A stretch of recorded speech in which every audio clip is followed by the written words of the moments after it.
ಇನ್ನು ಮಂಡ್ಯ ಲೋಕಸಭಾ ಕ್ಷೇತ್ರದಿಂದ ಸುಮಲತಾ ಸ್ಪರ್ಧೆ ಮಾಡಿದರೆ ನಾವು ಸ್ವಾಗತ ಮಾಡ್ತೀವಿ ಅನ್ನುವಂಥ ಮಾತನ್ನ ಜಿಟಿ ದೇವೇಗೌಡರು ಹೇಳಿದ್ದಾರೆ. ಇದು ಮನಸ್ಸಿಂದ ಬಂದಿರುವಂಥ ಸ್ವಾಗತ ಅಲ್ಲ, ಇದು ಸುಮ್ಮನೆ ಏನೋ ಬಾಯಿಂದ ಹೇಳಿರುವಂಥ ಸ್ವಾಗತ.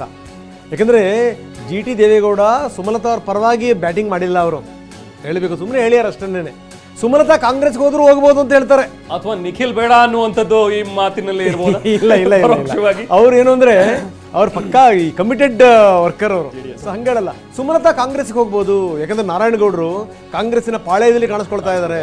ಸುಮಲತಾ ಕಾಂಗ್ರೆಸ್ಗೆ ಹೋದ್ರು ಹೋಗ್ಬೋದು ಅನ್ನೋದ್ರ ಮುಖಾಂತರ ಮುಂದಿನ ದಿನಗಳಲ್ಲಿ ಏನು ಬೇಕಾದ್ರೂ ಆಗ್ಬೋದು ಅಂತ ಕೂಡ ಹೇಳ್ತಾ ಇದ್ದಾರೆ.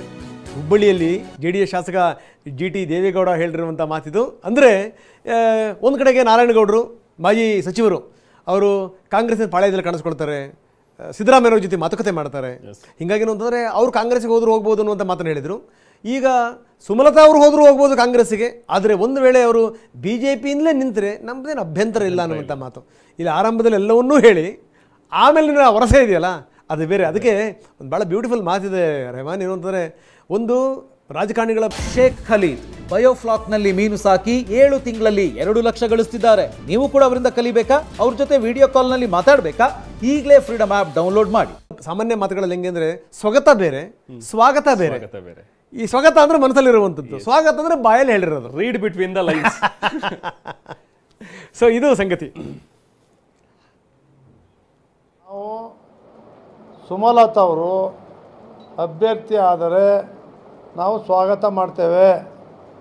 ಆದರೆ ಸುಮಲತಾ ಅವರು ನಾರಾಯಣಗೌಡರು ಒಟ್ಟಿಗೆ ಫೈಟ್ ಮಾಡ್ತಾ ಇದ್ರಲ್ವಾ? ಈಗ ನಾರಾಯಣಗೌಡರು ಎಲ್ಲಿದ್ದಾರೆ ನೋಡಿದ್ದೀರಾ? ಹೋಗಿದ್ದಾರೆ. ಇವರು ಅಲ್ಲೇ ಹೋದರೂ ಆಶ್ಚರ್ಯ ಇಲ್ಲ. ನಾವು ಸುಮಲತಾ ಅವರು ಕೊಟ್ಟರೆ ಸ್ವಾಗತ ಮಾಡ್ತೇವೆ, ಅವರು ಕೊಟ್ಟರೆ ಒಂದಿಲ್ಲ ಪ್ರಶ್ನೆ ಉದ್ಭವ ಆಗಲ್ಲ. ನಮಗೇನು ಬೆಂಗಳೂರು ನಾರ್ತ್ ಕೊಡಿ, ಮಂಡ್ಯಕ್ಕೆ ಬದಲ ಬೆಂಗಳೂರು ನಾರ್ತ್ ಕೊಡಿ ಅಷ್ಟೇ. ಈಗ ಇವರೇ ನಾವೀಗೇನು ಅನುಮಾನ ಬಂದಿದೆ ಅಂದರೆ ನಾರಾಯಣಗೌಡರು ಅವ್ರ ಜೊತೆಲಿದ್ದಾರೆ. ಈಗ ಅವ್ರು ಮಂಡ್ಯ ಜಿಲ್ಲೆ ಉಸ್ತುವಾರಿ ಸಚಿವರಾಗಿದ್ದರು ನಾರಾಯಣಗೌಡರು, ಮಂತ್ರಿ ಆಗಿದ್ದರು. ಸುಮಲತಾ ಅವರು ಎಲ್ಲ ನೆನ್ನೆವರೆಗೂ ನೋಡಿದರೆ ಫೈಟ್ ಮಾಡಿದರು. ಈಗ ನಾರಾಯಣಗೌಡರು ಆಗಲೇ ಹೋಗಲಿ ಮುಖ್ಯಮಂತ್ರಿ ಸಿದ್ದರಾಮಯ್ಯವ್ರ ಮನೇಲಿ ಹೋಗಿ ಕೂತವ್ರೆ. ಅದರ್ಥ ಇವರು ಹೋಗ್ಬೋದು ಅಂತ ನಮಗೆ. ಹೋಗದೆ BJP ತಗೊಂಡ್ರು ನಾವು ಸ್ವಾಗತ ಮಾಡ್ತೀವಿ. ಸುಮಲತಾ ಅವ್ರಿಗೆ ನಾವು ವಿರೋಧ ಇಲ್ಲ, ಅಥವಾ ಅವ್ರು ನಿಲ್ತಾರೆ ಅಂತೇಳಿ ನಾವು ಪೈಪೋಟಿ ಮಾಡಬೇಕು ಅಂತಿಲ್ಲ. ಅವ್ರು ನಿಲ್ತಾರೆ ಅದಕ್ಕೆ ಕುಮಾರಣ್ಣ ನಿಲ್ಲಿಸ್ಬೇಕು ಅಂತಲೂ ಇಲ್ಲ. ಇದು ಯಾವುದು ನಮ್ಮಲ್ಲಿಲ್ಲ. ಭಾರತೀಯ ಜನತಾ ಪಕ್ಷದ ಹೊಂದಾಣಿಕೆ ಆದಮೇಲೆ ಅವ್ರು ಯಾವುದು ತಗೊಳ್ತಾರೆ ಅದರಲ್ಲಿ ನಾವಿಲ್ಲ. ಇನ್ನು GT ದೇವೇಗೌಡ ಇನ್ನೂ ಮುಂದುವರೆದು ಮೈತ್ರಿ ಬಗ್ಗೆನೂ ಕೂಡ ಮಾತನಾಡಿದ್ರೆ JDSಗೆ 6 ಸ್ಥಾನಗಳನ್ನ ಬಿಟ್ಕೊಡಲಾಗತ್ತೆ ಅನ್ನುವಂಥದ್ದು ಇವರ ಒಂದು ಮಾತುಗಳು. ಅಂದ್ರೆ 6 ಕ್ಷೇತ್ರದಲ್ಲಿ JDS ಸ್ಪರ್ಧೆ ಮಾಡಬಹುದು ಅಂತ ಹೇಳ್ತಾರೆ. 28 ಲೋಕಸಭಾ ಕ್ಷೇತ್ರಗಳಲ್ಲಿ 6 ಕ್ಷೇತ್ರ ಕೇಳೋದಕ್ಕೆ ನಾನು ಕೂಡ ಹೇಳಿದ್ದೀನಿ ಅನ್ನುವಂಥ ಒಂದು ಮಾತನ್ನ GT ದೇವೇಗೌಡ ಆಡಿದ್ದಾರೆ. ಹುಬ್ಬಳ್ಳಿಯಲ್ಲಿ JDS ಶಾಸಕ GT ದೇವೇಗೌಡ ಈ ಮೈತ್ರಿ ವಿಚಾರವಾಗಿ ಕುಮಾರಸ್ವಾಮಿ, ಪ್ರಜ್ವಲ್ ಇಬ್ರು ಕೂಡ ಅಭ್ಯರ್ಥಿಗಳಾಗಬಹುದು, HDD ಕುಟುಂಬದಿಂದ ಇಬ್ರು ಅಭ್ಯರ್ಥಿಗಳಾಗಬಹುದು ಅಂತಲೂ ಕೂಡ ಅವ್ರು ಮಾತಾಡ್ತಾರೆ.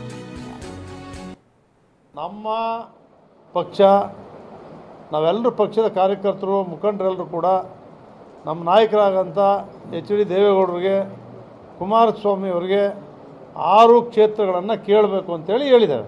ಹಾಸನ, ತುಮಕೂರು, ಮಂಡ್ಯ, ಮೈಸೂರು, ಉತ್ತರ, ಬೆಂಗಳೂರು ನಾರ್ತು, ಗ್ರಾಮಾಂತರ, ಕೋಲಾರ, ಚಿಕ್ಕಬಳ್ಳಾಪುರ ಇಷ್ಟು ಕ್ಷೇತ್ರಗಳಲ್ಲಿ ನಮ್ಮ ಅಭ್ಯರ್ಥಿಗಳಿಗೆ ಗೆಲ್ಲಲಿಕ್ಕೆ ಅವಕಾಶ ಇದೆ ಅಂತೇಳಿ ನಾವು ಹೇಳಿದ್ದೇವೆ ನಮ್ಮ ನಾಯಕರುಗಳಿಗೆ. ಅವರು 1-2 ವ್ಯತ್ಯಾಸ ಆಗ್ಬೋದು ಅವರಲ್ಲಿ. ಅಷ್ಟು ಕ್ಷೇತ್ರಗಳಲ್ಲಿ ಯಾವುದು ಕೊಟ್ಟರು ಪರವಾಗಿಲ್ಲ ಅಂತ ಹೇಳಿದ್ವಿ ನಾವು. ಕಡ್ಡಾಯ ಅಂತಿಲ್ಲ. ನಮ್ಮ ಅಪೀಲು, ನಮ್ಮ ಕಾರ್ಯಕರ್ತರು, ನಮ್ಮ ಪಕ್ಷ ಗಟ್ಟಿಯಾಗಿರೋ ಕಡೆ ನಾವು ಕೇಳಿದ್ದೇವೆ.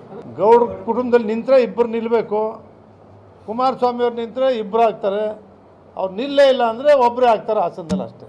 ನಮ್ಮ